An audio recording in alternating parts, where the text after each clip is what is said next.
Alright guys, we're back with Steve again, and he's going to show us what one of his medical kits contains. All yours, Steve. Alrighty, well, being a paramedic and doing it for 31 years, I have learned that I can never have enough equipment. I get called the doctor just about everywhere I go. So I'm going to show you my kit. My kit's set up for 2 people, injuries.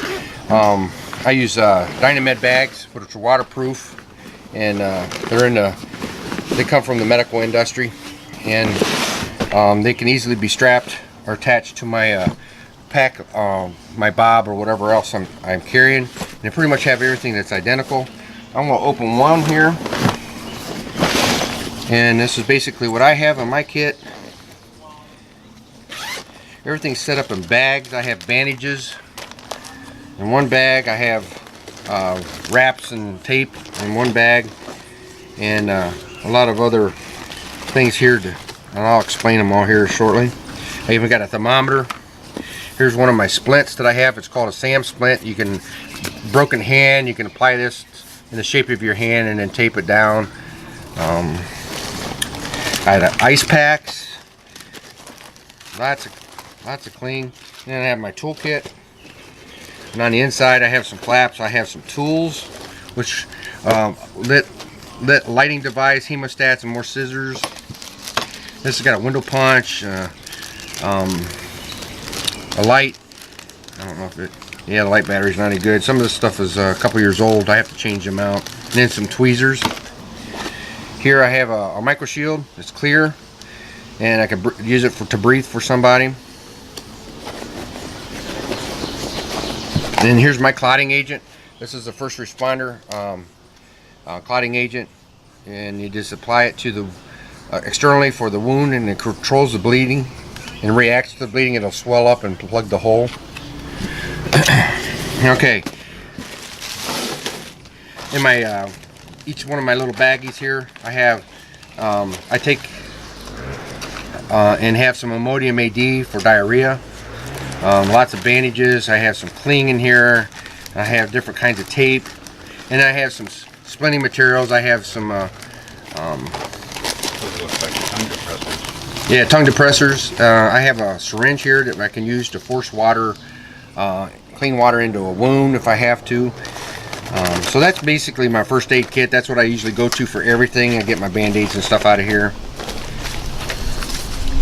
Here's a sterile burn pad. Just goes over top of the wound. That should be back in here. Then I have different colors of clean. Now I could use this stuff on animals too. I was a canine handler, and so a lot of the stuff was what I used on my canine if he got injured. So you call it cling. Is it like a tensor band-aid? Well, what it does is when you open it, it's adhesive to itself, and it stretches. So you can put this on as a pressure bandage if you have to. Put your 4x4s in that over the hole, and then wrap this around tightly, and it creates pressure against the wound and helps stop the bleeding. So these stretch when you apply. This is a lot of things that athletics use in ankle injuries and foot injuries on the football field. They'll get these out and wrap their legs up real quick and get them back in the shoe and back on the ground to play football. So in this bag, I have triangular bandages. I have more tape. I have more clean, more wraps. I have an eye wash or sterile water. It is open here. I can take some of this out. Lots of 4x4s. That's what I patched the holes with. Alcohol wipes. I even got a emergency blanket here. Is a foil blanket. I have alcohol preps. Lots and lots of tape. A lot of times this is the tape that everybody's allergic to, so I have to be careful with that. I have sterile gloves that I can put on to take care of somebody's wound. I got a couple bags of them. Here's a triangular bandage, and that shouldn't be out. That should be wrapped up. Here's some more triangular bandages, water. I even got a notepad where I can put some vital statistics down, and then if they change and stuff, I can add them to the, and it's a first aid book also. It tells you how to do things if you forget. And in the heat of battle, a lot of times things are forgotten, and so having that as a backup is great. Here's another blood stopper. It's a great big gauze, and you just fill a hole if you have to. It's all sterile in a clean bag. And there's just more and more eye sterile pads, clean, ace wrap, bandage, and more band-aids in the bag. So this all goes in. I try to keep this all in one bag.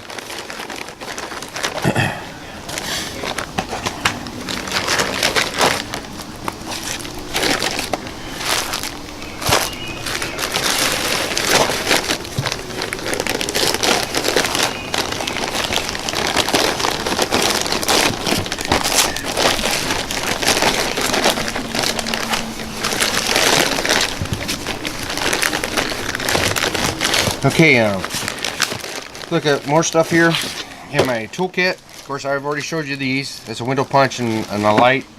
In this bag, I have an EMT pair of shears. It cuts everything.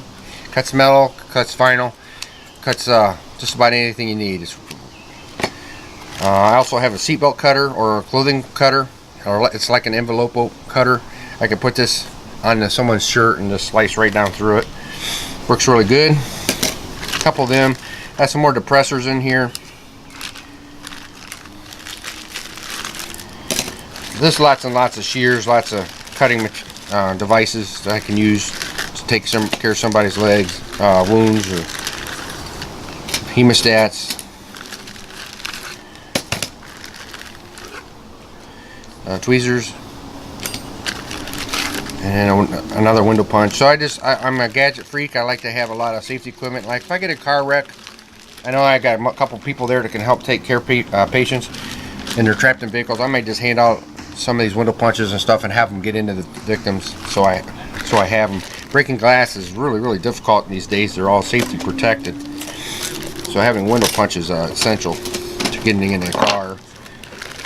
So that's basically my equipment bag. Everything that I keep in it. And I have two identical, so I can have a second bag ready in case somebody else gets hurt all the time, and it just all stays in that one bag. So that's my kit. This is what I use and what I'm prepared to use in a wilderness setting. All right, thanks a lot, Steve. And I've never been a person to say that I'm great at everything, but I find people who are, and Steve's a first responder, so you can take it from a guy who's been doing it for years.